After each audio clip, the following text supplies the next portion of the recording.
Sherpa is strong people too, I would say. And most of the Sherpa people lives only the very high part of Nepal. And most of the Sherpa people climbs the mountains. If you live in an industrial nation, a Sherpa guide may not be the first person that comes to mind when you think of intelligence. And yet, this humble mountaineer keeps people alive in one of the harshest environments on Earth. And intelligence certainly plays a role in this ability.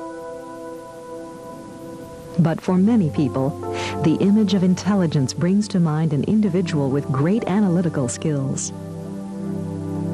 NASA research scientist Sandy Lozito fits that description. Some of the work that I do here at NASA involves looking at communications for pilots and controllers in what we call the National Airspace System, basically the airspace that we all fly in, at least in this country.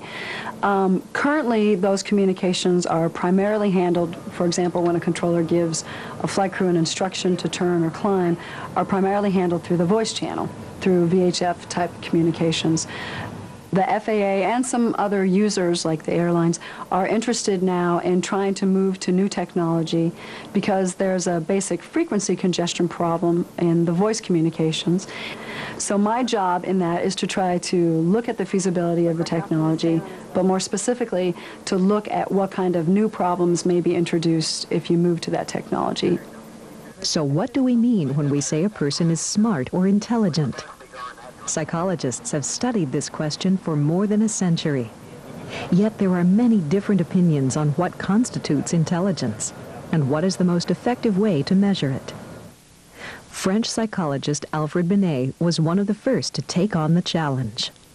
Alfred Binet is usually given credit for having invented the modern IQ test. He was working in Paris and was asked by the school board of Paris to devise a test that could discriminate kids who would be capable of functioning normally in school from kids who would have trouble with school because of some intellectual deficiency of some sort. And he devised a test using methodologies that had been around for a while to do this, and the test worked. Binet's test focused on elementary skills such as memory, attention, and the ability to understand similarities and differences. The tests were designed to ask the easy questions first and then gradually progress to higher levels of difficulty. One of the things that Binet did when as he had these children taking these different tests, if they succeeded at the first level, they would go to the next level and so forth and so on. What he found was that the brighter children tended to perform at the same level as an older child. In other words, a very bright 7-year-old would probably be able to perform the same level of tasks, mental tasks, as an average 9-year-old.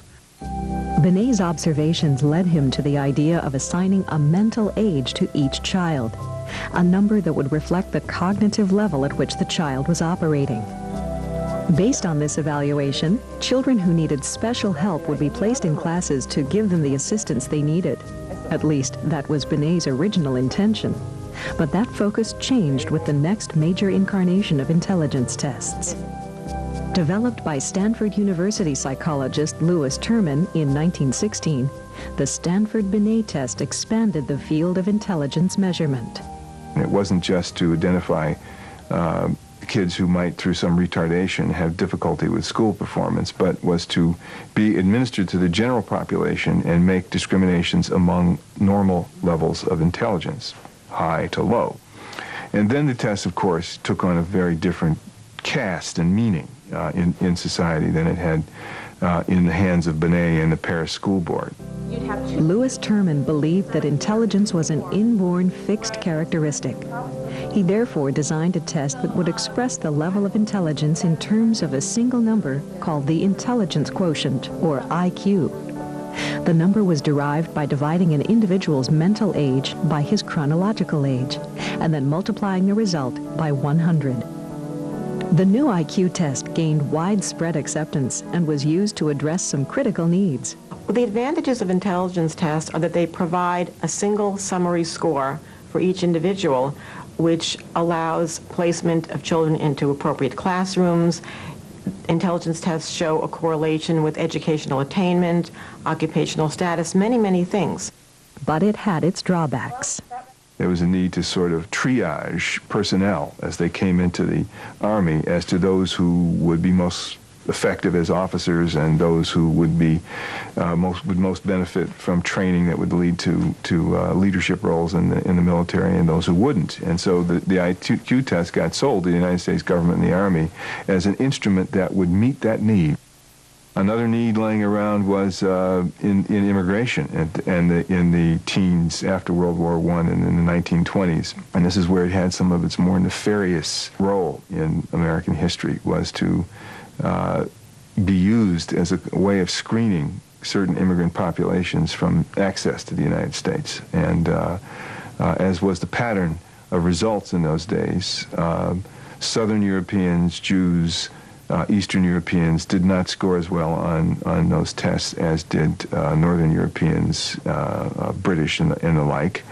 And so that became a de facto means of shaping the nature of immigration into the United States.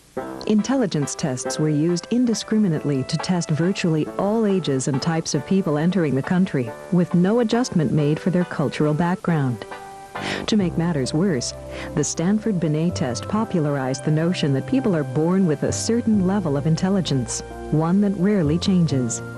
As a result, false conclusions about the intellectual capacity of different nationalities took shape, and hostility toward the test began to spread.